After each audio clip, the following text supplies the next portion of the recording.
सुरुवात करूया आजच्या मुंबई ईस्ट वेस्टला।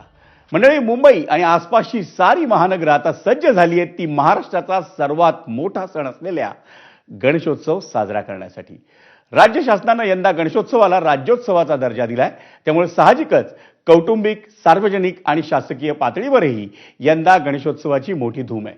महाराष्ट्रातल्या घराघरात कोणत्याही कार्याची सुरुवात ही पहिलं नमन, पहिलं वंदन गणरायाला करूनच होते, कारण 14 विद्या आणि 64 कलांचा अधिपती असलेला गणपती बाप्पा हे अवघ्या महाराष्ट्राचं आराध्य दैवत मानलं जातं। लोकमान्य टिळकांनी त्याच गणेशोत्सवाला स्वातंत्र्य चळवळीत सार्वजनिक व्यासपीठ मिळवून दिलं, त्यामुळे मुंबई आणि आसपासच्या महानगरांसह अवघ्या महाराष्ट्रात गणेशोत्सव हा आधीपासूनच घरगुती आणि सार्वजनिक पातळीवर मोठ्या धूमधडाक्यात साजरा होतो।